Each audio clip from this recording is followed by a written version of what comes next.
നിസ്കാരത്തിലേക്ക് നിൽക്കുമ്പോ ഇത് എന്റെ അവസാനത്തെ നിസ്കാരമാണെന്ന് ചിന്തിക്കണം. ഇനി ഞാനൊരു പക്ഷേ സിദ്ധിച്ച റബ്ബിന്റെ മുമ്പിൽ നിൽക്കാൻ കഴിഞ്ഞെന്ന് വരില്ല, അവനൊരു സുജൂദ് ചെയ്യാൻ കഴിഞ്ഞെന്ന് വരില്ല, അവനോട് മാപ്പ് ചോദിക്കാൻ കഴിഞ്ഞെന്ന് വരില്ല, എനിക്കൊന്ന് പൊറുക്കണേ എന്ന് പറയാൻ കഴിഞ്ഞെന്ന് വരില്ല. ഏത് സമയത്ത് നിസ്കാരത്തിലേക്ക് നിൽക്കുമ്പോഴും പ്രിയപ്പെട്ട പെങ്ങളെ, പ്രിയപ്പെട്ട കൊച്ചനുജന്മാരെ, സഹോദരന്മാരെ, ഇത് എന്റെ അവസാനത്തെ നിസ്കാരമാ. ഇനി നിസ്കരിക്കാൻ സമയം കിട്ടണമെങ്കിൽ, നിസ്കരിക്കാൻ ഞാൻ ഉണ്ടാവണമെങ്കിൽ എത്ര ആളുകളാ നിസ്കാരത്തിൽ കുഴിഞ്ഞു വീണ് മരിക്കുന്നത്, നിസ്കരിച്ചിറങ്ങിയിട്ട് മരിക്കുന്നത്, നിസ്കാരം കഴിഞ്ഞ് ഉറങ്ങിക്കിടക്കുമ്പോ മരിക്കുന്നത്. ഇങ്ങനെ ഓരോ സമയത്തും ചിന്തിക്കേണ്ടത് ഇതെന്റെ അവസാനത്തെ നിസ്കാരമാ. ഞാൻ ഇന്നലെ എന്റെ വീട്ടിൽ നിന്ന് യാത്ര പുറപ്പെട്ടതാ, വൈകുന്നേരം തന്നെ യാത്ര പുറപ്പെട്ടതാ. വൈകുന്നേരം യാത്ര പുറപ്പെട്ട് 11:30 മണിക്ക് ട്രെയിൻ കയറാൻ വേണ്ടിയിട്ട് പരപ്പരങ്ങാടിയിലെത്തുമ്പോ അതിന്റെ മുൻപ് 8 മണിയാകുമ്പോഴേക്ക് എനിക്കൊരു വിവരം കിട്ടി. എന്റെ കൂട്ടുകാരനായിരുന്ന, സ്നേഹിതനായിരുന്ന, അയൽവാസിയായിരുന്ന, ആരോഗ്യപരമായിട്ട് കംപ്ലൈന്റ് ഉണ്ടായിരുന്നില്ല ഒരു ചെറുപ്പക്കാരൻ, അദ്ദേഹത്തിന്റെ വീട്ടിൽ നിന്ന് ഭാര്യയോടെന്തോ സാധനം വാങ്ങിക്കാനെന്നും പറഞ്ഞിട്ട് വീട് വിട്ടിറങ്ങിയതാ. അങ്ങാടിയിലെത്തിയിട്ട് കടയിൽ നിന്ന് സാധനം വാങ്ങിച്ചോ വാങ്ങിച്ചില്ലേ എന്നറിയില്ല, ചെറിയൊരു വേദന വന്നതാ. ഉടനെ മരിച്ചുപോയി. ഞാൻ വീണ്ടും നാട്ടിലേക്ക് തന്നെ തിരിച്ചുപോയി. ആ മയ്യത്ത് കണ്ടിട്ടാ വന്നത്. അതേ ആരോഗ്യവാനായ ചെറുപ്പക്കാരന്, കംപ്ലൈന്റുകളൊന്നും ഉള്ളവനല്ല, ഒരു സാധനം വാങ്ങിക്കാനെന്നും പറഞ്ഞ് പീടികയിലേക്ക് വന്നതാ. സുബ്ഹാനല്ലാഹ്. ആ സമയമാകുമ്പോഴേക്ക് ഖബറില അല്ലാഹു ആ ചെറുപ്പക്കാരന് പൊറുപ്പ് കൊടുക്കട്ടെ, മഗ്ഫിറത്ത് നൽകട്ടെ, ഖബർ വിശാലമാക്കട്ടെ. ഓ മുസ്ലിമേ, ഇതുകൊണ്ടാണ് മുഹമ്മദ് റസൂലുള്ളാഹി സ്വല്ലല്ലാഹു അലൈഹി വസല്ലമ തങ്ങൾ പഠിപ്പിച്ചത്, ഏത് സമയം നിസ്കാരത്തിലേക്ക് നിൽക്കുമ്പോഴും ഇത് എന്നെ സൃഷ്ടിച്ച റബ്ബിലേക്കുള്ള അവസാനത്തെ നൃത്തമാ, അവനോടെന്നെ അവസാനത്തെ സംഭാഷണമാ. ഇനി ഒരിക്കലും അവന്റെ മുമ്പിൽ നിൽക്കാൻ കഴിഞ്ഞെന്ന് വരില്ല, ഇനി ഒരിക്കലും ഇബാദത്തിന് സാധിച്ചെന്ന് വരില്ല.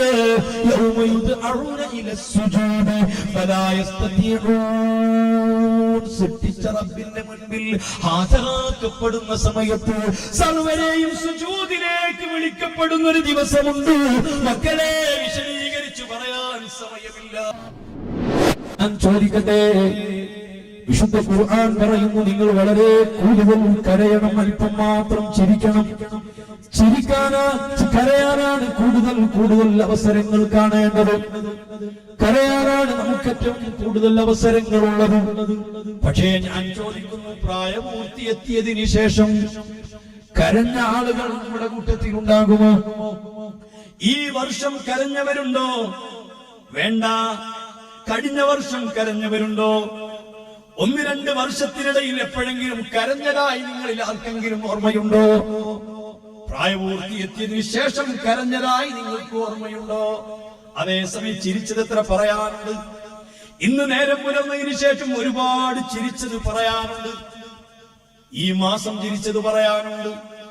ഈ വർഷത്തിൽ ചിരിച്ചു കൂട്ടിയത് എത്രയാണ് എന്ന് പറയാൻ നമുക്ക് കണക്ക് കിട്ടുകയില്ല. അത്രയും കൂടുതൽ ചിരിച്ചിട്ടുണ്ട്, അത്രയും കൂടുതൽ ചിരിക്കാറുണ്ട്.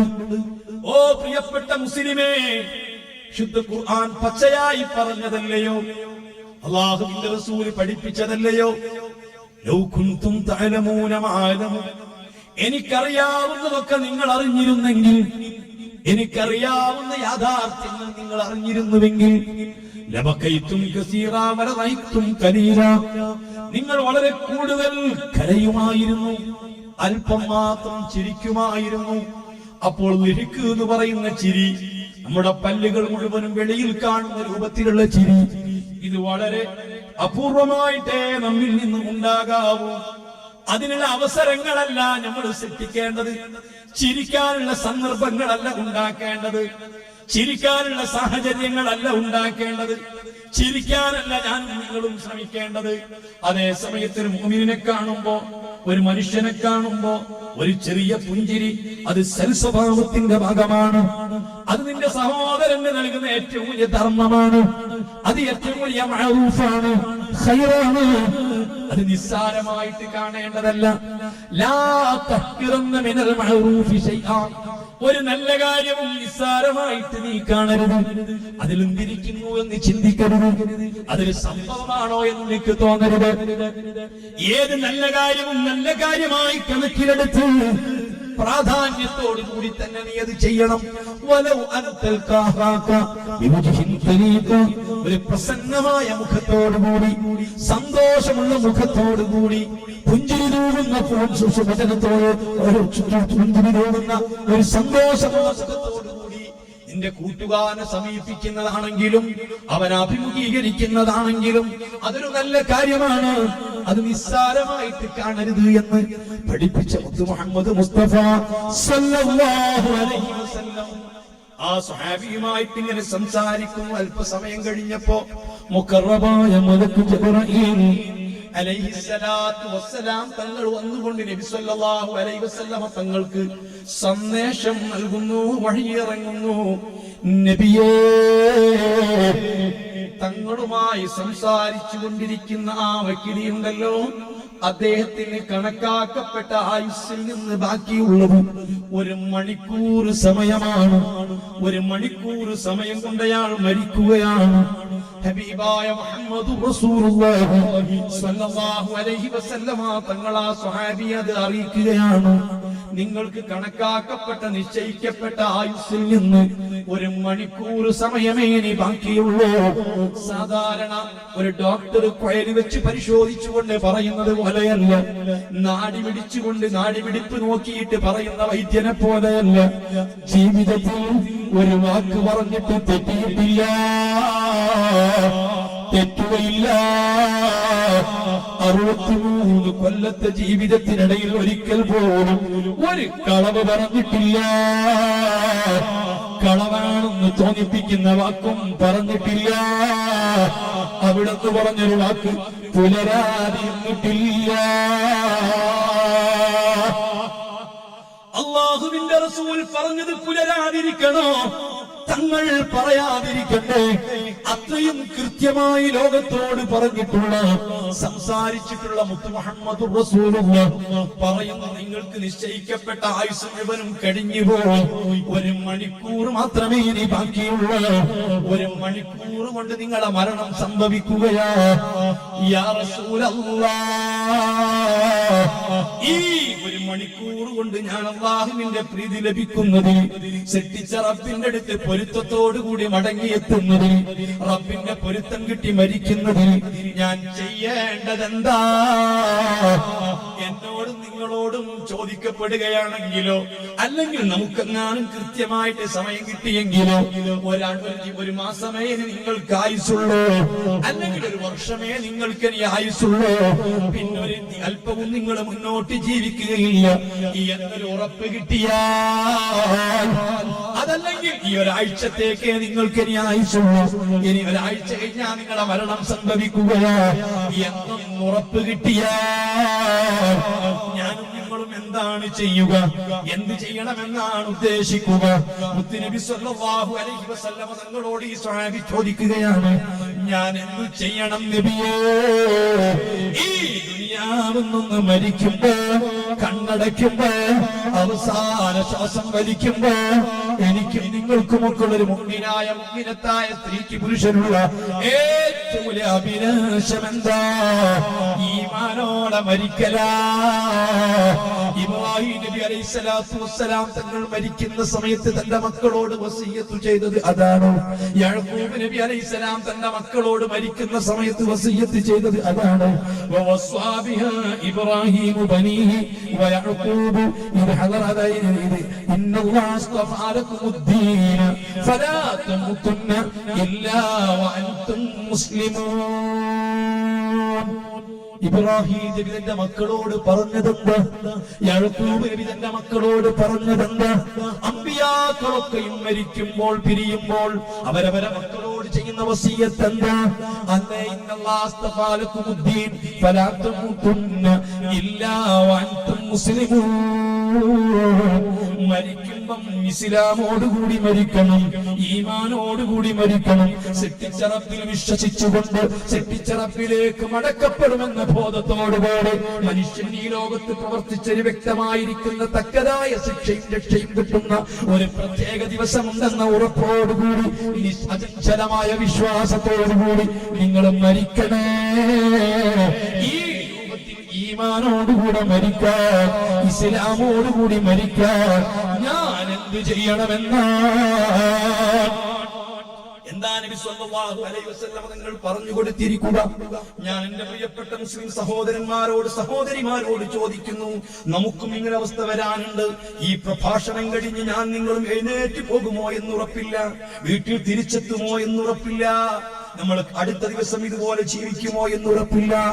ഓരോ നിസ്കാരത്തിന്റെ സമയത്ത് മുത്ത് മുഹമ്മദുർ റസൂലുള്ളാഹി സ്വല്ലല്ലാഹു അലൈഹി വസല്ലം തങ്ങൾ ചെയ്ത വസിയത്ത് എന്താണ്? തങ്ങൾ എനിക്കൊരു ഉപദേശം നൽകണമെന്ന് പറഞ്ഞപ്പോ വളരെ സംക്ഷിപ്തമായിട്ടുള്ള ഒരു ഉപദേശം തങ്ങൾ എനിക്ക് നൽകണമെന്ന് തങ്ങളുടെ മുമ്പിൽ ഒന്നുകൊണ്ട് പറഞ്ഞ സ്വഹാബിയോട് തങ്ങൾ നൽകിയ ഉപദേശം 3 കാര്യങ്ങളായിരുന്നു. ഒന്ന്, മോനെ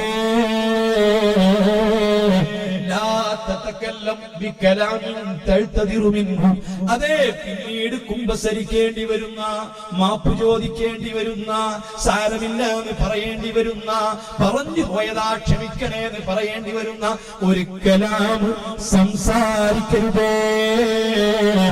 ആരോട് സംസാരിക്കുമ്പോഴും ആരുമായി സംസാരിക്കുമ്പോഴും പിന്നീട് അതേ മാറ്റി പറയേണ്ടി വരുന്ന, മാപ്പ് ചോദിക്കേണ്ടി വരുന്ന, കുമ്പസരിക്കേണ്ടി വരുന്ന ഒരു കലാം പറയല്ല. വളരെ ഉറപ്പിച്ച് ശ്രദ്ധിച്ച് മാത്രമേ സംസാരിക്കാവൂ.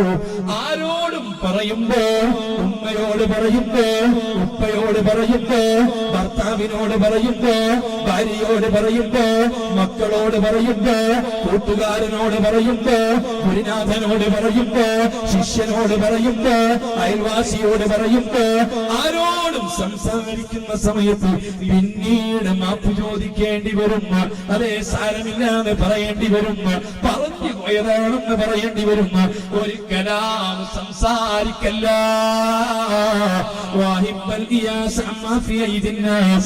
മറ്റൊരാളിൽ നിന്ന് ഒന്നും തന്നെ ഇങ്ങോട്ട് ലഭിക്കണമെന്ന് ആഗ്രഹിക്കല്ല. വാപ്പയിൽ നിന്ന് കിട്ടണം, മക്കളിൽ നിന്ന് കിട്ടണം, ഭാര്യയിൽ നിന്ന് കിട്ടണം, ഭാര്യ വീട്ടുകാരിൽ നിന്ന് കിട്ടണം, അയൽവാസിയിൽ നിന്ന് കിട്ടണം, സഹോദരനിൽ നിന്ന് കിട്ടണം, ചേട്ടനിൽ നിന്ന് കിട്ടണം, മറ്റുള്ളവരിൽ നിന്ന് കിട്ടണം.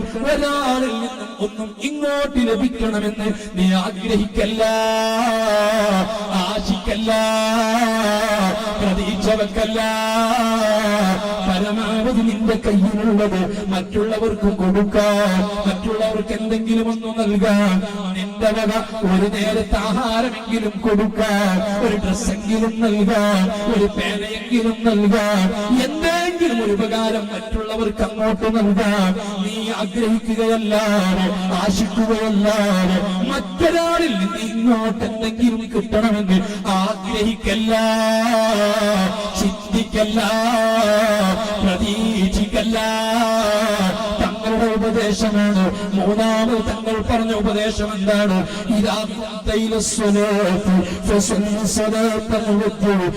ഏത് സമയം നിസ്കാരത്തിലേക്ക് നിൽക്കുമ്പോ ഇത് എന്റെ അവസാനത്തെ നിസ്കാരമാണെന്ന് ചിന്തിക്കണം. ഇനി ഞാനൊരു പക്ഷേ സിട്ടിച്ചറപ്പിന്റെ മുമ്പിൽ നിൽക്കാൻ കഴിഞ്ഞെന്ന് വരില്ല, അവനൊരു സുജൂദ് ചെയ്യാൻ കഴിഞ്ഞെന്ന് വരില്ല, അവനോട് മാപ്പ് ചോദിക്കാൻ കഴിഞ്ഞെന്ന് വരില്ല, എനിക്കൊന്ന് പൊറുക്കണേ എന്ന് പറയാൻ കഴിഞ്ഞെന്ന് വരില്ല. ഏത് സമയത്ത് നിസ്കാരത്തിലേക്ക് നിൽക്കുമ്പോഴും പ്രിയപ്പെട്ട പെങ്ങളെ, പ്രിയപ്പെട്ട കൊച്ചനുജന്മാരെ, സഹോദരന്മാരെ, ഇത് എന്റെ അവസാനത്തെ നിസ്കാരമാ.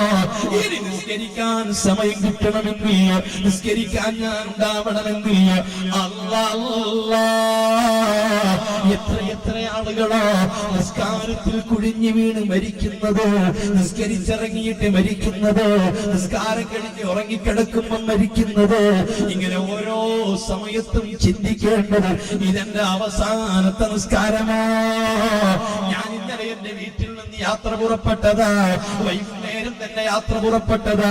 വൈകുന്നേരം യാത്ര പുറപ്പെട്ട് 11:30 മണിക്ക് ട്രെയിൻ കയറാൻ വേണ്ടിയിട്ട് പരപ്പരങ്ങാടിയിലെത്തുമ്പോ അതിന്റെ മുൻപ് 8 മണിയാകുമ്പോഴേക്ക് എനിക്കൊരു വിവരം കിട്ടി.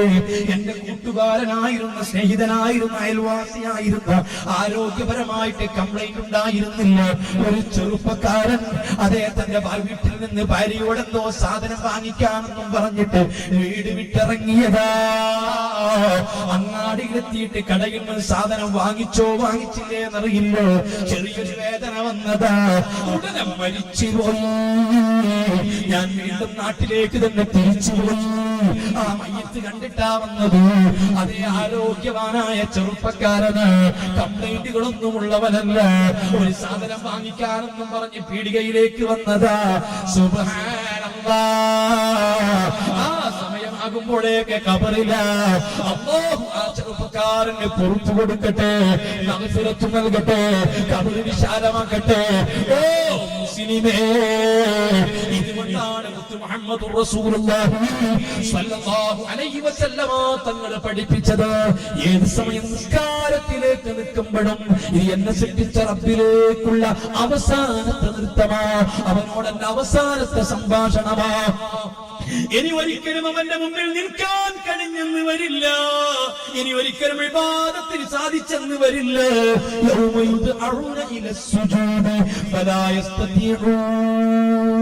സൃഷ്ടിച്ച റബ്ബിന്റെ മുൻപിൽ ഹാജരാക്കപ്പെടുന്ന സമയത്ത് സർവരെയും സുജൂദിലേക്ക് വിളിക്കപ്പെടുന്ന ഒരു ദിവസമുണ്ട്. മക്കളെ, വിശദീകരിച്ചു പറയാൻ സമയമില്ല. സർവാധിനാഥനായ റബ്ബിന്റെ ദർബാറിൽ സർവ മനുഷ്യരെയും ഒരുമിച്ച് കൂട്ടുമ്പോൾ കോടാനുകോടി മനുഷ്യോൽപ്പത്തി ആദം നബി മുതൽക്ക് ഖിയാമത്ത് നാൾ വരേക്കുമുള്ള കോടാനുകോടി ജനങ്ങൾ ഒരുമിച്ച് കൂട്ടിയിട്ട് സൃഷ്ടിച്ച റബ്ബിന്റെ മുമ്പിൽ ഒരേ ഒരു ചോദ്യമാണുള്ളത്. എന്നെ നീ എനിക്ക് അടിമയായിട്ട് ജീവിച്ചവനാണ്. സൃഷ്ടിച്ച എന്നെ യജമാനായിട്ട് അംഗീകരിച്ചുകൊണ്ട് എന്റെ അടിമയായിട്ട് ജീവിച്ചു എന്ന് പടച്ച റബ്ബിന്റെ മുമ്പിൽ തെളിയിക്കപ്പെടും. എല്ലാവരെയും സുജൂദിലേക്ക് വിളിക്കപ്പെടുന്ന ഒരു ദിവസമുണ്ട്. സുജൂദ് ചെയ്യാൻ കൽപ്പിക്കപ്പെടുന്ന ഒരു ദിവസമുണ്ട്. അല്ലാഹു സുബ്ഹാനഹു വ തആല സൂറത്തുൽ നൂൻ വൽ ഖലമി വമാ യസ്തുറൂൻ ഈ സൂറത്തിൽ പച്ചയായിട്ട് ഈ കാര്യം ബോധ്യപ്പെടുത്തിയിട്ടുണ്ട്. സർവ്വ മനുഷ്യരെയും സുജൂദിലേക്ക് വിളിക്കപ്പെടുമ്പോൾ എത്ര ആളുകളാണ് സുജൂദിലേക്ക് വീഴുന്നത്? അല്ലാഹ് സ്വന്തം പ്രിയപ്പെട്ട ഭർത്താവ് സുജൂദ് ചെയ്യുന്നു. സമീപത്ത് നിൽക്കുന്ന ഭാര്യക്ക് സുജൂദിന് കഴിയുന്നില്ല. ഭാര്യ സുജൂദ് ചെയ്യുന്നു, ഭർത്താവിന് സുജൂദ് കഴിയുന്നില്ല. പ്രിയപ്പെട്ട മക്കൾ സുജൂദ് ചെയ്യുന്ന പിതാവിന് സുജൂദ് കഴിയുന്നില്ല. മാതാവിന് സുജൂദ് ചെയ്യാൻ കഴിയുന്നില്ല. അല്ലെങ്കിൽ മാതാപിതാക്കൾ കൃത്യമായിട്ട് സുജൂദിലേക്ക് വീഴുന്നു, തന്റെ പ്രിയപ്പെട്ട മക്കൾക്ക് സുജൂദ് ചെയ്യാൻ കഴിയുന്നില്ല. എന്തേ? അവരെ കാലുകൾ വളയുന്നില്ല, മുട്ടുകൾ മടങ്ങുന്നില്ല. വിശുദ്ധ ഖുർആൻ വ്യാഖ്യാനിച്ചുകൊണ്ട് മുത്ത് മുഹമ്മദ് റസൂലുള്ളാഹി ചില ആളുകളെ മഹ്ശറിലേക്ക് കൊണ്ടുവരപ്പെടുമ്പോൾ അവരെ ഉരകൾ വളയുന്നില്ല, മുട്ടിങ്കാല് വളയുന്നില്ല, അവരെ കമിഴ്ന്നു വീഴുമെന്നല്ലാതെ സുജൂദിന് സാധ്യമല്ല. എന്തേ? അതേ, സ്വന്തം പ്രിയപ്പെട്ട ഭർത്താവ് സുജൂദിലേക്ക് പോകുമ്പോൾ, അല്ലെങ്കിൽ പ്രിയപ്പെട്ട ഭാര്യ സുജൂദിലേക്ക് പോകുമ്പോൾ, അല്ലെങ്കിൽ പ്രിയപ്പെട്ട മക്കൾ സുജൂദിലേക്ക് പോകുമ്പോൾ, മാതാപിതാക്കൾ സുജൂദിലേക്ക് പോകുമ്പോൾ അവരൊക്കെ കൃത്യമായിട്ട് നിസ്കരിച്ചിരുന്നവരാ, നിസ്കാരത്തിൽ ചിട്ടയുള്ളവരാ. അതേ,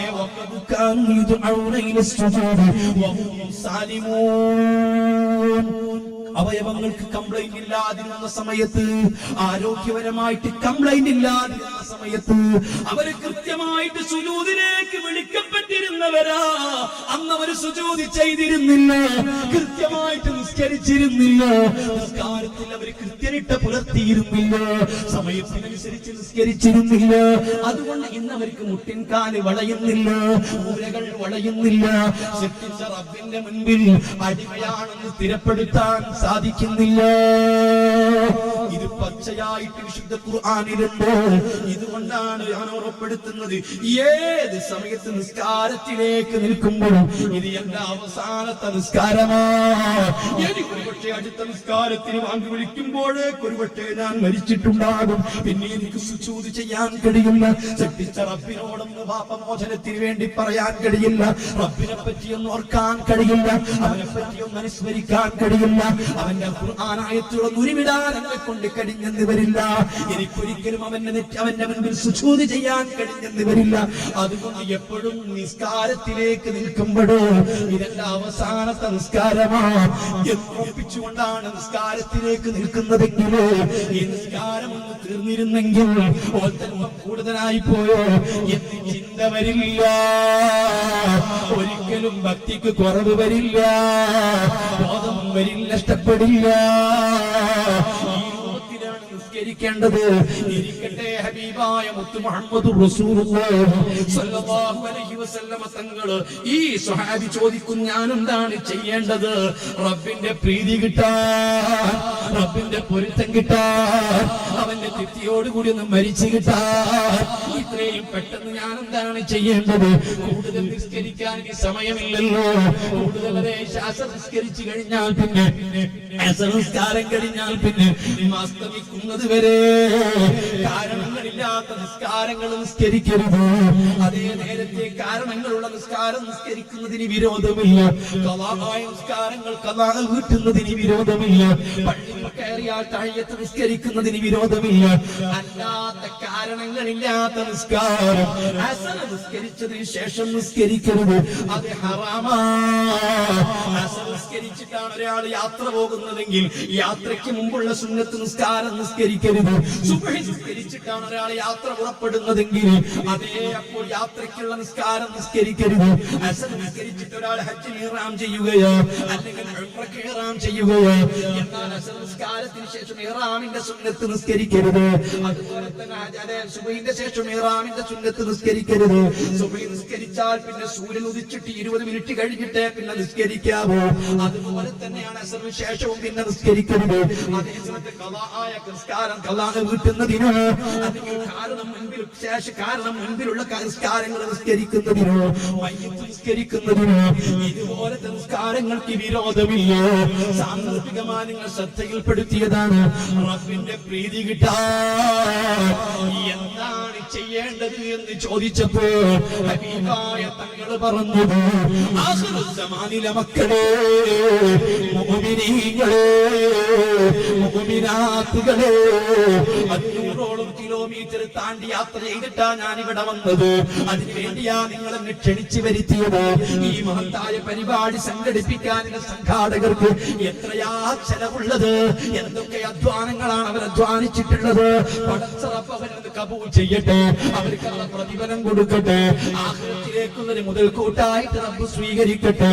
പക്ഷേ പ്രിയപ്പെട്ട മുസ്ലിമേ, പ്രിയപ്പെട്ട സഹോദരാ, എന്റെ പ്രഭാഷണം കഴിഞ്ഞിട്ടതുപോലെ ശേഷം നാളെയും തൊട്ടടുത്തുള്ള ദിവസങ്ങളിലെയും കേരളത്തിൽ അറിയപ്പെട്ട ഉന്നതന്മാരായ പണ്ഡിതന്മാരെ പ്രഭാഷണങ്ങൾ കേട്ടിട്ട് ആ പ്രഭാഷണങ്ങൾക്ക് അഭിപ്രായവും ഞാൻ രേഖപ്പെടുത്തിയിട്ട് നിങ്ങൾ പിരിഞ്ഞതുകൊണ്ട് നേട്ടമുണ്ടെന്ന് തോന്നുന്നില്ല.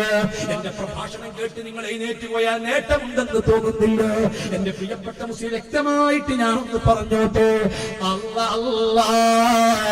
വർത്തമാന കാലത്ത് മുസ്ലിം ഉമ്മത്ത് ഇന്ന് നേരിട്ട് കൊണ്ടിരിക്കുന്ന ഏറ്റവും വലിയ പ്രശ്നം എന്താണെന്നറിയോ? ഈ ഉമ്മത്തിനെ ഗ്രസിച്ചിരിക്കുന്ന ഏറ്റവും വലിയ അപകടം എന്താണെന്നറിയോ? കള്ളുകുടിക്കൽ മാത്രമല്ല, വ്യഭിചരിക്കൽ മാത്രമല്ല, മുസ്ലിം ഉമ്മത്തിന്റെ ഏറ്റവും വലിയ ട്രെൻഡ് എന്താണെന്ന് ചോദിച്ചാൽ ഇത്തരം കാര്യങ്ങളൊന്നും ഞങ്ങൾക്ക് കേൾക്കേണ്ടതില്ല, അറിവ് പറയേണ്ടതില്ല, പഠിക്കേണ്ടതില്ല. അല്ലാഹുവിനെ പറ്റി അറിയില്ല, ആഖിറത്തെ പറ്റി അറിയില്ല, അറിയേണ്ടതറിയില്ല. അതിന്റെ സദസ്സുകളിലെ പ്രഭാഷണ വേദികള് അതൊക്കെ ഒരുപാട് പാട്ടുകളും കൂത്തുകളും അതുപോലെ ആർഭാടമുള്ള ചില രൂപങ്ങളും അത്തരം കാര്യങ്ങളുമായിട്ട് അത് വെറും വിനോദങ്ങളും കളികളുമായിട്ട് മനുഷ്യന്റെ മൈൻഡ് മാറിയിരിക്കുകയാണ്. കേൾക്കേണ്ടത് കേൾക്കാൻ ജനങ്ങൾക്ക് സമയമില്ല, പറയേണ്ടത് പറയാൻ ആളുകൾക്ക് സമയമില്ല. അതിനെപ്പറ്റി പറ്റി ഞാനും നിങ്ങളും ബോധവാന്മാരല്ല. അല്ലാഹുവിന്റെ റസൂല് പറഞ്ഞതറിയുമോ? മോനെ, ദുനിയാവെന്ന് കണ്ണടയ്ക്കുമ്പോ ഈമാനോടുകൂടി മരിക്കാൻ, ആഖിറത്തെ പറ്റി ബോധത്തോടുകൂടി മരിക്കാൻ, സൃഷ്ടിച്ചറപ്പിന്റെ പൊരുത്തം കിട്ടി മരിക്കാൻ നീ ചെയ്യേണ്ടത് എന്താണ്? ഇൽമു കൊണ്ട് ജോലിയാവുക, അറിവ് പഠിക്കുക, അറിവ് കേൾക്കുക. ഇതുകൊണ്ടല്ലേ ഹബീബായ മുത്തുനബി സ്വല്ലല്ലാഹു അലൈഹി വസല്ലമ തങ്ങളോട് ഈ സ്വഹാബി യാ റസൂലല്ലാഹ്, ഈ ദുനിയാവെന്ന് എനിക്ക് മരിക്കാൻ മണിക്കൂറല്ലേ ബാക്കിയുള്ളൂ, തങ്ങളൊന്ന് പറഞ്ഞു തരുമോ? ഏതാനും കാര്യങ്ങൾ അല്ലാഹുവിന്റെ റസൂൽ ആ സ്വഹാബിക്ക് പറഞ്ഞു കൊടുക്കുകയോ ആ സ്വഹാബി കേൾക്കുകയോ മഹാനായ അനസ് ഇബ്നു മാലിക് തങ്ങൾ പറയുകയോ, മഗ്രിബ് നിസ്കാരത്തിന്റെ മുമ്പ് ആ സ്വഹാബി മരണപ്പെട്ടു. ആ സ്വഹാബിന്റെ മയ്യിത്ത് മറവ് ചെയ്തു.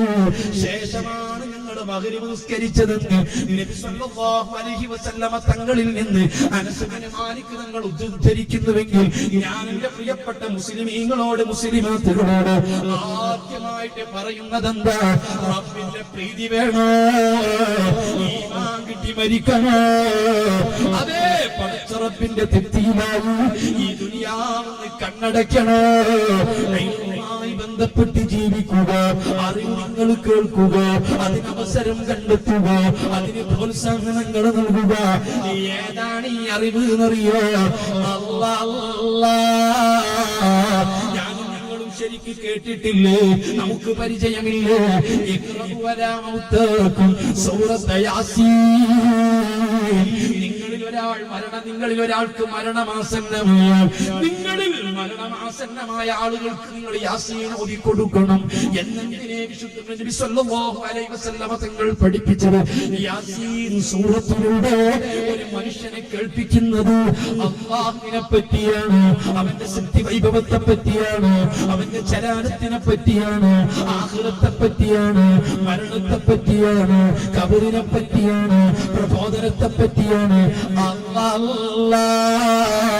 മരണാനന്തര ജീവിതത്തെ പറ്റിയാണ്. സൃഷ്ടിച്ചറപ്പിലേക്ക് മടക്കപ്പെടുന്നതിനെ സംബന്ധിച്ച്, ആഖിറത്തെ സംബന്ധിച്ച്, സംബന്ധിച്ച്, ഹിസാബിനെ സംബന്ധിച്ച് ഈ കാര്യങ്ങളാണ് മുസ്ലിം ഉമ്മത്ത് പഠിക്കേണ്ടത്.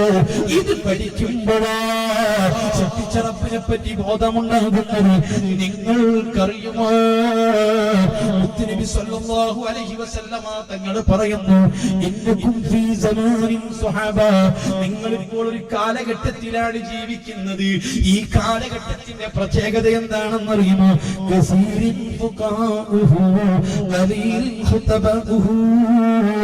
മുത്തുനബി സല്ലല്ലാഹു അലൈഹി വസല്ലമ തങ്ങളുടെ കാലഘട്ടത്തിലുള്ള അവിടുത്തെ സ്വഹാബത്ത് 1,45,000 ചില്ലാനും സ്വഹാബികൾ നബി സല്ലല്ലാഹു അലൈഹി വസല്ലമ തങ്ങൾക്കുണ്ടായിരുന്നു. ഈ സ്വഹാബികൾ മുഴുവനും നിറഞ്ഞ വിവരമുള്ളവരാണ്. അല്ലാഹുവിനെ പറ്റി വിവരമുള്ളവരാണ്, ആഖിറത്തെ പറ്റി വിവരമുള്ളവരാണ്, മരണത്തെ പറ്റി വിവരമുള്ളവരാണ്, അതേ മഹ്ശറയെ പറ്റി വിവരമുള്ളവരാണ്. അവർ സ്വർഗ്ഗമറിയുന്നവരാണ്, നരകമറിയുന്നവരാണ്, അല്ലാഹുവിന്റെ റസൂൽ ആരാണെന്ന് അറിയുന്നവരാണ്, മറയേണ്ട കാര്യങ്ങൾ മുഴുവനും കൃത്യമായിട്ട് അറിവുള്ളവരാണ്. അതേ സമയത്ത് ഖലീലുൻ ഖുതബഉഹു, സ്വഹാബത്തിന്റെ കാലത്ത് പ്രസംഗിക്കുന്നവർ കുറവാണ്, അതേ ക്ലാസ് എടുക്കുന്നവർ കുറവാണ്. അതേ ഒട്ടുമിക്ക സ്വഹാബികളും ഇതുപോലെ പ്രസംഗിക്കുന്നവരല്ല, ക്ലാസ് എടുത്തവരല്ല. 1,45,000 സ്വഹാബികൾ നബി സല്ലല്ലാഹു അലൈഹി വസല്ലമ തങ്ങൾക്കുണ്ടായിട്ട് നബി സല്ലല്ലാഹു അലൈഹി വസല്ലമ തങ്ങൾ ഹദീസുകൾ റിപ്പോർട്ട് ചെയ്തിട്ടുള്ള സ്വഹാബികൾ 12,000 സ്വഹാബികളാണ്. ഈ 12,000 സ്വഹാബികൾ തന്നെ അവർ നേരത്തെ നബി സല്ലല്ലാഹു അലൈഹി വസല്ലമ തങ്ങൾ ഹദീസുകൾ പഠിച്ചവരല്ല, അതിനുവേണ്ടി മാത്രം ശ്രമിച്ചുകൊണ്ട് പഠിച്ച ഹദീസ് റിപ്പോർട്ട് ചെയ്തവരല്ല. അത്തരം സ്വഹാബി വളരെ അംഗുലി പരിമിതമാണ്. ബഹുമാനപ്പെട്ട അബൂ ഹുറൈറ തങ്ങളെപ്പോലെ, മസ്ഊദ് റളിയല്ലാഹു അൻഹു തങ്ങളെപ്പോലെ, ബഹുമാനപ്പെട്ട അനസ് ഇബ്നു മാലിക് തങ്ങളെപ്പോലെ, ജാബിർ റളിയല്ലാഹു അൻഹു തങ്ങളെപ്പോലെ ഇങ്ങനെ നബി സല്ലല്ലാഹു അലൈഹി വസല്ലമ തങ്ങളുടെ ഹദീസുകൾ ക്രോഡീകരിച്ച് അത് മറ്റുള്ളവർക്ക് പറഞ്ഞു കൊടുത്ത് അതുമായി ബന്ധപ്പെട്ട് ജീവിച്ച സ്വഹാബികൾ വളരെ കുറവാണ്. അതേ സമയത്ത് മുഴുവനും തികഞ്ഞ വിവരമുള്ളവരാ. ഏറ്റവും കൂടുതൽ അല്ലാഹുവിന്റെ റസൂലുമായിട്ട് ഇടപഴകിയിട്ടുള്ള സ്വഹാബി ആരാണ്? അബൂബക്കർ സിദ്ദീഖ്. പക്ഷേ വളരെ കുറഞ്ഞ ഹദീസ് ഹദീസ് അവിടുന്ന് റിപ്പോർട്ട് ചെയ്യപ്പെട്ടിട്ടുള്ള പ്രത്യേകമായ സാഹചര്യങ്ങളിൽ, സന്ദർഭങ്ങളിൽ, അവരുമായി ബന്ധപ്പെടുന്ന മേഖലയിൽ ബന്ധപ്പെടുന്ന സന്ദർഭങ്ങളിൽ പറയുകയെന്നല്ലാതെ ഹദീസ് മാത്രം ക്രോഡീകരിച്ചുകൊണ്ട് പഠിക്കുകയോ അത് മാത്രം ക്രോഡീകരിച്ച് മറ്റുള്ളവർക്ക് പഠിപ്പിക്കുകയോ അതിനുവേണ്ടി മാത്രം ശ്രമിച്ചവരായിരുന്നില്ല. അത്തരം ആളുകൾ വളരെ കുറവാണ്. അതേ സമയത്ത് എല്ലാവരും തികഞ്ഞ വിവരമുള്ളവരാണ്, കൃത്യമായിട്ട് ബോധമുള്ളവരാണ്, എല്ലാം അറിയുന്നവരാണ്.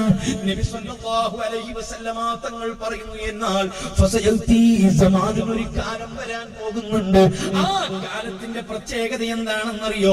ഖലീലുൻ ഫുഖഹാഉഹു, വിവരമുള്ളവർ കുറവാണ്, അല്ലാഹുവിനെ പറ്റി അറിയുന്നവർ കുറവാണ്, ആഖിറത്തെ പറ്റി അറിയുന്നവർ കുറവാണ്, നരകത്തെ അറിയുന്നവർ കുറവാണ്. അതേ മുസ്ലിം ഉമ്മത്ത് മുന്നോട്ട് വെക്കുന്ന വിശ്വാസപരമായ കാര്യങ്ങളെ പറ്റി അറിയുന്നവർ കുറവാണ്. അതേ സമയത്ത് കസീരിൽ ഖുതബാ, പ്രസംഗിക്കുന്നവർ ഇഷ്ടം പോലെയാണ്, ഖുതബാ കൂടുതലാ, പ്രസംഗിക്കുന്നവർ കൂടുതലാ. അതേ തുറന്നു നോക്കിയാൽ എല്ലാ പ്രസംഗങ്ങള്, എത്ര പ്രസംഗകര്, എത്ര പ്രസംഗങ്ങള്, എല്ലാത്തിനെ പറ്റിയും പ്രസംഗങ്ങള്. അല്ലാഹ് ഇങ്ങനത്തെ ഒരു കാലം വരുമ്പോ ആളുകളൊക്കെ അമലുമായിട്ട് മുറുകെ പിടിക്കുകയോ, ദിക്റിന് ആളുകൾ കൂടുതല്, സ്വലാത്തിന് ആളുകൾ കൂടുതല്, എല്ലാ ഇബാദത്തിനും ആളുകൾ കൂടുതല്, നോമ്പെടുക്കുന്നവർ കൂടുതല്, തറാവീഹ് നിസ്കരിക്കുന്നവർ കൂടുതല്, സുന്നത്തെടുക്കുന്നവർ കൂടുതല്. പക്ഷേ റബ്ബിനെ പറ്റി അറിയില്ല, ആഖിറത്തെ പറ്റി അറിയില്ല, സൃഷ്ടിച്ച റബ്ബിലേക്ക് മടക്കപ്പെടുന്നതിനെ പറ്റി വിവരമില്ല. അല്ലാഹുവിന്റെ റസൂൽ പഠിപ്പിക്കുന്നു, അങ്ങനത്തെ കാലം വരുമ്പോ അന്ന് ഇൽമാണ് നിങ്ങൾ മുറുകെ പിടിക്കേണ്ടത്, ഇൽമിനാണ് നിങ്ങൾ പ്രാധാന്യം കൊടുക്കേണ്ടത്, അതിനാണ് അവസരം കാണേണ്ടത്, അതിനാണ് നിങ്ങൾ സമയം ചെലവഴിക്കേണ്ടത് മുസ്ലിമീങ്ങളെ. അതുകൊണ്ട് ഞാൻ എന്റെ പ്രിയപ്പെട്ട സഹോദരന്മാരോട് ഓർമ്മപ്പെടുത്തുകയാണ്, ഇന്ന് ഒട്ടുമിക്ക ആളുകളും വെറും പ്രവർത്തനങ്ങളിലാ. റബ്ബിനെ പറ്റി അറിയാനോ, ഞാനും നിങ്ങളും വിശ്വസിക്കുന്ന വിശ്വാസങ്ങളെ പറ്റി പഠിക്കാനോ നമുക്ക് ബോധമില്ല. ഒറ്റ കാര്യം കൂടി പറയട്ടെ, ഞാൻ നിങ്ങൾക്കറിയുമോ? മറക്കണ്ട വത്തഖൂ യൗമൻ തുർജഊന ഫീഹി ഇലല്ലാഹ്, എന്നെയും നിങ്ങളെയൊക്കെ റബ്ബിലേക്ക് മടക്കപ്പെടുന്ന ഒരു ദിവസമുണ്ടല്ലോ. ആ മടക്കത്തെ പറ്റി എങ്ങനെയാ നിങ്ങൾക്ക് ഓർമ്മയുണ്ടോ? ആയിരക്കണക്കിന് ആളുകൾ മരിച്ചത് നിങ്ങൾക്കറിയോ? മരിച്ചുപോയവരെ നിങ്ങൾക്ക് പരിചയമുണ്ട്. ഉപ്പമാര് മരിച്ചവര് കൂട്ടത്തിലുണ്ട്, ഉമ്മമാര് മരിച്ചവര് കൂട്ടത്തിലുണ്ട്, ഉസ്താദുമാര് മരിച്ചവര് കൂട്ടത്തിലുണ്ട്. നിങ്ങൾക്ക് പരിചയമുള്ള പലരും മരിച്ചു പോയിട്ടുണ്ട്. അവര് മരിച്ചത് നിങ്ങൾ കണ്ടിട്ടുണ്ട്. പക്ഷേ ഞാൻ ചോദിക്കുന്നു, ഈ മരിച്ചവരാരെങ്കിലും മരിക്കുന്ന സമയത്ത്, സൃഷ്ടിച്ച റബ്ബിലേക്ക് മടക്കപ്പെടുന്ന സമയത്ത് അനുഭവിച്ചതറിയോ? നിന്റെ പ്രിയപ്പെട്ട ഉപ്പ നിന്റെ മടിത്തട്ടിൽ വെച്ചാ മരിച്ചതെങ്കിൽ, നിന്റെ പ്രിയപ്പെട്ട ഉമ്മ നിന്റെ സമീപത്തിരുന്നാ മരിച്ചതെങ്കിൽ, മരിച്ച ഉമ്മ മരണപ്പെട്ട സമയത്ത് അനുഭവിച്ചതെന്ത്? നിന്റെ പ്രിയപ്പെട്ട ഭാര്യ മരിച്ച സമയത്ത് അനുഭവിച്ചതെന്ത്? നിന്റെ പ്രിയപ്പെട്ട മക്കൾ മരിച്ച സമയത്ത് അനുഭവിച്ചതെന്ത്? ഇന്നലെയും തൊട്ടടുത്ത ദിവസവും നീയുമായിട്ട് ഇടപഴകി ജീവിച്ചിരുന്ന നിന്റെ കൂട്ടുകാരൻ മരിച്ച സമയത്ത് അനുഭവിച്ചതെന്താ? അറിഞ്ഞിട്ടുണ്ടോ? അല്ലാഹുവിലേക്ക് നിങ്ങളെ മടക്കപ്പെടുന്ന ഒരു ദിവസം, ആ ദിവസത്തെ പറ്റി നിങ്ങൾ ചിന്തിച്ചിട്ടുണ്ടോ? ഞാൻ എന്റെ പ്രിയപ്പെട്ട സഹോദരങ്ങളോട് വളരെ ചുരുങ്ങിയ വാക്കുകളിലൂടെ ഞാൻ പറയട്ടെ. ഈ വലിയ ഒരു മുസ്ലിമും അമുസ്ലിമും തമ്മിലുള്ള വ്യത്യാസം, ഒരു വിശ്വാസിയും അവിശ്വാസിയും തമ്മിലുള്ള വ്യത്യാസം എന്താ പ്രിയപ്പെട്ട മുസ്ലിമേ? 5 വക്ത് നിസ്കരിക്കലാണോ നമ്മിൽ തമ്മിലുള്ള വ്യത്യാസം? നിസ്കാരമാണോ മുത്ത് മുഹമ്മദുർ റസൂലുള്ളാഹി സ്വല്ലല്ലാഹു അലൈഹി വസല്ലമ തങ്ങൾ പഠിപ്പിച്ചതിൽ നിന്ന് ആ കാലഘട്ടത്തിലെ ജനങ്ങൾക്ക് ഉൾക്കൊള്ളാൻ കഴിയാതിരുന്നത് 5 വക്ത് നിസ്കാരമായിരുന്നുവോ? അല്ല. അതേ സാമ്പത്തിക രംഗത്ത് സക്കാത്ത് കൊടുക്കാൻ പറഞ്ഞതാണോ? അള്ളാഹുവിന്റെ റസൂൽ പറഞ്ഞതിൽ നിന്ന് ആ കാലഘട്ടത്തിൽ ജനങ്ങൾക്ക് വിശ്വസിക്കാൻ കഴിയാതിരുന്നത്? അതോ നിങ്ങൾ വിശുദ്ധ റമദാൻ മാസം നോമ്പെടുക്കണമെന്ന് പറഞ്ഞപ്പോ ഈ നോമ്പെടുക്കലാണോ അവർക്ക് ഉൾക്കൊള്ളാൻ കഴിയാതിരുന്നത്? ഹബീബായ മുഹമ്മദ് മുസ്തഫ 40 കൊല്ലമാ മക്കയിൽ ജീവിച്ചത്, അവർക്കിടയിൽ ജീവിച്ചത്. ഈ 40 കൊല്ലത്തെ ജീവിതകാലത്തിനിടയിൽ ഒരാൾക്കും അല്ലാഹുവിന്റെ റസൂലിനോട് എതിർപ്പുണ്ടായിരുന്നില്ല. റസൂലുള്ളാഹിന്റെ മുഖത്ത് നോക്കി തങ്ങളുടെ പേര് പോലും വിളിച്ചിരുന്നില്ല. നബി സല്ലല്ലാഹു അലൈഹി വസല്ലമ തങ്ങളെ അവർക്ക് അത്രമാത്രം ആദരവായിരുന്നു. മാത്രമല്ല 40 കൊല്ലത്തെ ജീവിതത്തിൽ എത്ര അത്ഭുതങ്ങളാണ് മുത്തുനബിയിൽ നിന്ന് കണ്ടത്. ഈ 40 കൊല്ലം മക്കക്കാർക്ക് മുത്തു മുഹമ്മദ് മുസ്തഫ കണ്ണിലെ കൃഷ്ണമണിയെ പോലെ പ്രിയങ്കരനാണ്. മുഹമ്മദ് റസൂലുള്ളാഹ് പറഞ്ഞാൽ കേൾക്കാത്തവരെന്ന് മക്കയിലില്ല, തങ്ങൾ അംഗീകരിക്കാത്തവര് മക്കയിലില്ല, തങ്ങളെ സ്നേഹിക്കാത്തവര് മക്കയിലില്ല. ആബാലവൃതം ജനങ്ങൾക്കും അത്രയും പ്രിയപ്പെട്ടവരായിരുന്നല്ലോ മുത്തു മുഹമ്മദ് മുസ്തഫ. എനിക്കും നിങ്ങൾക്കും അറിയാം അല്ലാഹുവിന്റെ റസൂലിന്റെ പിതൃവ്യനാകുന്ന അബൂലഹബ്, വിശുദ്ധ ഖുർആൻ കൊണ്ട് ശപിക്കപ്പെട്ട അബൂലഹബ്. ഈ അബൂലഹബ് ആരാണെന്നറിയുമോ? തങ്ങളെ പ്രിയപ്പെട്ട മൂത്താപ്പയാണ്. ഈ റസൂലുള്ളാഹി സ്വല്ലല്ലാഹു അലൈഹി വസല്ലമ തങ്ങളോട് എത്രയാണ് അബൂലഹബിന്റെ ഇഷ്ടമെന്നറിയുമോ? മുത്തുനബി സ്വല്ലല്ലാഹു അലൈഹി വസല്ലമ തങ്ങളുടെ 2 പെൺകുട്ടികളെ ഉമ്മു കുൽസൂം ബീവിയോ റുഖിയ ബീവിയോ ഈ 2 മക്കളെയും കല്യാണം കഴിച്ചിരുന്നത് അബൂലഹബിന്റെ മക്കളാ, ഉത്ബയും മുത്തൈബയുമാ. അത്രയും നബി സല്ലല്ലാഹു അലൈഹി വസല്ലമ തങ്ങളുമായി അത്രയും ഇഷ്ടവും താല്പര്യവുമായിരുന്നു അബൂലഹബിന്. ഇങ്ങനെ ഓരോരുത്തർക്കും നബി സല്ലല്ലാഹു അലൈഹി വസല്ലമ തങ്ങളിൽ നിന്ന് കാലച്ചെറുപ്പത്തിൽ വലിയ അത്ഭുതം കണ്ട് ഞെട്ടിയിട്ടുള്ള മനുഷ്യനാണ് അംർ ഇബ്നു ഹിശാം. അതാ സാക്ഷാൽ അബൂജഹൽ നബി സല്ലല്ലാഹു അലൈഹി വസല്ലമ തങ്ങളിൽ നിന്ന് 8 വയസ്സുള്ള സമയത്ത് അത്ഭുതം കണ്ടിട്ട് അബ്ദുൽ മുത്തലിബിന്റെ അരികിൽ ചെന്ന് അതിശയത്തോടു കൂടി പറഞ്ഞു കൊടുത്ത വ്യക്തിയാണ് ഈ അംർ ഇബ്നു ഹിശാം. ഇങ്ങനെ മക്കക്കാർക്ക് മുഴുവനും പ്രിയപ്പെട്ടവരാണ്, മക്കക്കാർക്ക് മുഴുവനും സുസമ്മതനാണ്. അൽ അമീൻ എന്നല്ലാതെ മക്കക്കാരെ മുത്തുനബിയെ വിളിച്ചിരുന്നില്ല. അത്രമാത്രം നബിയെ സ്നേഹിച്ചിരുന്ന, നബിയെ ഇഷ്ടപ്പെട്ടിരുന്ന, നബിയെ ബഹുമാനിച്ചിരുന്ന, നബിയെ ഉൾക്കൊണ്ടിരുന്ന ഈ ആളുകൾ റസൂലുള്ളാഹിനെ തള്ളിപ്പറഞ്ഞത്, റസൂലുള്ളാഹിനെ കുറ്റപ്പെടുത്തിയത്, മാനക്കന്റെ മുഖത്ത് നോക്കിയിട്ട് ഭ്രാന്തനെന്ന് വിളിച്ചത്, കുട്ടികളെ കൊണ്ട് കല്ലെറിയിപ്പിച്ചത് എന്തിനാണെന്നറിയോ? 5 വഖ്ത് നിസ്കരിക്കണമെന്ന് പറഞ്ഞതിന്റെ പേരിലല്ല, നിങ്ങൾ വിശുദ്ധ റമദാൻ നോമ്പെടുക്കണമെന്ന് പറഞ്ഞതിന്റെ പേരിലല്ല, നിങ്ങൾ സമ്പാദിക്കുന്ന സമ്പത്തിന്റെ 2% സക്കാത്ത് കൊടുക്കണമെന്ന് പറഞ്ഞതിന്റെ പേരിലല്ല, നിങ്ങൾ കള്ളു കുടിക്കരുത്, വ്യഭിചരിക്കരുത്, നിങ്ങൾ കളവ് നടത്തരുത്, ഇതൊന്നും അല്ലാഹുവിന്റെ റസൂൽ പറഞ്ഞതിന്റെ പേരിലല്ല. പ്രിയപ്പെട്ട മുസ്ലിം സഹോദരന്മാരോടൊന്ന് ചിന്തിക്കണം. എന്തിനാ മുത്തുനബി അവരെ ആക്ഷേപിച്ചത്? മുഹമ്മദേ, 5 നിസ്കരിക്കാൻ ഞങ്ങൾക്ക് പറ്റില്ല, നിന്റെ മതത്തിലേക്ക് വന്നാൽ ഞങ്ങൾ നിസ്കരിക്കേണ്ടി വരും, നിസ്കരിക്കാൻ ഞങ്ങളെ കൊണ്ട് പറ്റില്ല, അതുകൊണ്ട് ഞങ്ങൾ നിന്റെ മതത്തിലേക്ക് വരുന്നില്ല. സാക്ഷാൽ അബൂജഹൽ പറഞ്ഞിട്ടില്ല, ഉത്ബത്ത് പറഞ്ഞിട്ടില്ല, ശൈബത്ത് പറഞ്ഞിട്ടില്ല, മക്കക്കാര് പറഞ്ഞിട്ടില്ല. വിശുദ്ധ റമദാൻ നോമ്പെടുക്കാൻ ഞങ്ങൾക്ക് കഴിയില്ല, അതുകൊണ്ട് ഞങ്ങൾ നിന്റെ മതത്തിലേക്ക് വരുന്നില്ല. മക്കക്കാര് മുത്തുനബിയോട് പറഞ്ഞിട്ടില്ല. മാത്രമല്ല, സമ്പത്തിന്റെ 2% സക്കാത്ത് കൊടുക്കാൻ ഞങ്ങൾക്ക് പറ്റില്ല, അതുകൊണ്ട് ഞങ്ങൾ നിന്റെ മതത്തിലേക്ക് വരുന്നില്ല. മക്കക്കാര് പറഞ്ഞിട്ടില്ല. അല്ലാഹുവിന്റെ റസൂൽ നിസ്കാരം, നോമ്പ് ഉൾപ്പെടെയുള്ള സർവ്വ അമലുകളും മുഹമ്മദിനെ പഠിപ്പിച്ചത് മദീനയിലെത്തിയ ശേഷമാണ്. ദീർഘമായ 13 കൊല്ലം മക്കയിൽ പ്രബോധന പ്രവർത്തനങ്ങളുമായിട്ട് കഴിഞ്ഞുകൂടുമ്പോ ഇതൊന്നും ഇസ്ലാമിലില്ല. പിന്നെ എന്തേ മക്കൾക്ക് ഉൾക്കൊള്ളാൻ കഴിയാതിരുന്നത്? എന്തേ റസൂലുള്ളാഹിനെ അവർക്ക് ഇഷ്ടപ്പെടാതിരുന്നത്? അല്ലാഹുവിന്റെ റസൂൽ എന്തിന്റെ പേരിലാണ് നാട് കടത്തിയത്? എന്തിനെ റസൂലുള്ളാഹിന്റെ തലയെടുത്തു കൊണ്ടുവരുന്നവർക്ക് 100 ഒട്ടകം കൊടുക്കാമെന്നവർ ഇനാം പ്രഖ്യാപിച്ചത്? എന്തിനെ ബദറും ഉഹദും ഖന്ദഖും ഹുനൈനും ഈ സമരങ്ങൾ മുഴുവനും നടത്തിയത്? പ്രിയപ്പെട്ട മക്കളെ, ചിന്തിക്കണം. എന്തിന്റെ പേരിലാ? അല്ലാഹുവിന്റെ റസൂൽ ചില മറഞ്ഞ കാര്യങ്ങൾ അവരോട് പറഞ്ഞു. അത് ഉൾക്കൊള്ളാൻ അവർക്ക് കഴിയുന്നില്ല, അത് വിശ്വസിക്കാൻ അവർക്ക് കഴിയുന്നില്ല. അല്ലദീന യുമിനൂന ബിൽ ഗൈബി, മറഞ്ഞ കാര്യങ്ങളെ കൊണ്ട് വിശ്വസിക്കാനാ, അത് വിശ്വസിക്കാൻ അവർക്ക് പറ്റുന്നില്ല, അത് ഉൾക്കൊള്ളാൻ കഴിയുന്നില്ല. അതിന്റെ പേരിലാണ് റസൂലുള്ളാഹിനെ അവർ അട്ടിപ്പായിച്ചത്. അതിനാ റസൂലുള്ളാഹിനെ എതിർത്തത്.